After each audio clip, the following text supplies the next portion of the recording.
नहीं, सलमान अकरम राजा साहब ये कमेंट कीजिएगा बतौर कानूनदान, ये नहीं कि आप खान साहब को रिप्रेजेंट कर रहे। सर नवाज शरीफ का एक फ़ैसला मौजूद था, सुप्रीम कोर्ट से बड़ा फ़ैसला आया था।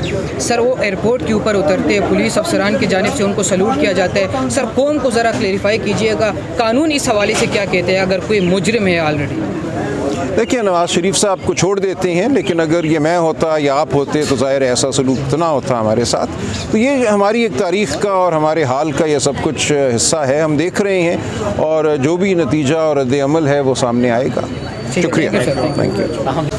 देखिए, मुकदमात जो हैं वो तो मेरी नज़र में कुछ भी नहीं है। कोई भी मुकदमा जो है उसमें कोई ठोस बात नहीं है, लेकिन बदकिस्मती से हमारे मुल्क में ये जो अमल है मुकदमाबाजी का, इसको इस्तेमाल किया जाता है सियासत में एक दाव के तौर पे। तो वो चल रहा है, एक मुकदमे के बाद दूसरा मुकदमा, 200 मुकदमे उन पे बना दिए गए हैं।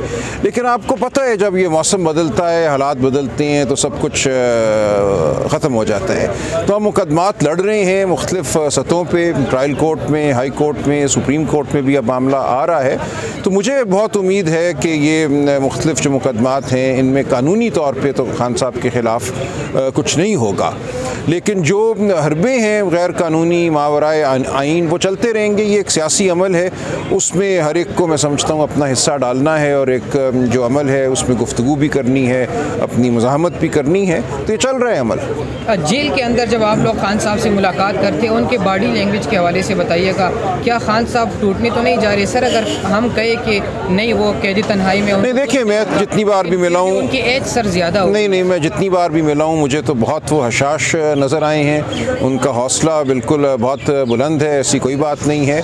वो हमेशा से ही एक्सरसाइज करने वाले, फिटनेस के शौकीन रहे हैं। तो जेल में भी यही उनका मामूल है। वो बताते हैं कि मैं बहुत वर्जिश भी कर रहा हूँ, उनको अब गालिबन वो एक्सरसाइज साइकिल भी मिल गई है, वॉक की इजाज़त भी मिल गई है, तो वो ठीक हैं। कुछ किताबों का उन्होंने जिक्र किया था, एक दफ़ा मैंने उनको भिजवाई, फिर भिजवाऊँगा, वो पढ़ भी रहे हैं। तो मुझे उनके किसी तरह भी ये नहीं लगा कि वो कोई हौसला हारे हों, बल्कि पहले से ज़्यादा मुझे वो तवाना लगे। सर साइफ़र केस जिस बुनियाद पे साइफ़र पे बनाए, लेकिन वो साइफ़र जो FIA के जो चालान है उसका हिस्सा नहीं है, तो सर आप क्या समझते हैं? देखिए, ये तकनीकी मामलात हैं। मेरी नज़र में मुकदमा कमज़ोर है, उसमें सुकुम है, लेकिन ये बात अदालत में सामने आएगी। तो इस्लामाबाद हाई कोर्ट ने वो रद्द कर दिया जो आप नहीं, चल रहा है मामला, अभी चल रहा है, अभी बहुत मरहले होंगे इसमें, मामला सुप्रीम कोर्ट जाएगा, तो अभी कोई ऐसी बड़ी बात नहीं है। सर ओपन ट्रायल के हवाले से थोड़ा सा बताया। वो भी चल रहे। आज इस्लामाबाद हाई कोर्ट में हमारी हुई बहस, हमने ये तकाजा किया कि ट्रायल ओपन होनी चाहिए, मीडिया को दस्तरस हासिल हो। फिर जो जज साहब ट्रायल कर रहे हैं उनके हवाले से भी हमने ये सवाल उठाया कि उनको किसने मुकर्रर किया जज, क्या इसमें चीफ जस्टिस की रजामंदी शामिल थी। तो ये तमाम बुनियादी नौइयत के सवालात हैं और दीगर जो दस्तावेज़ात फराहम नहीं की जा रही, उस हवाले से भी मामला फिर सुप्रीम कोर्ट में आने वाला है।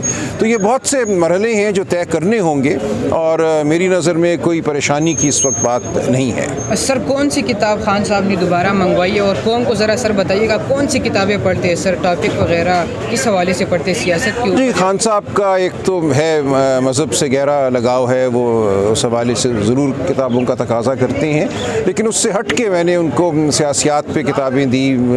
हेनरी किसिंजर की किताब है वर्ल्ड ऑर्डर, वो दी, बड़े शौक़ से उन्होंने पढ़ी।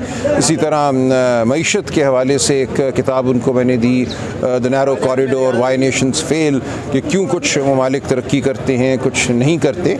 दोनों किताबें उन्होंने पढ़ी और जब मैं मिला तो मुझसे डिस्कस की। शुक्रिया। सर लास्ट कमेंट कीजिएगा सर।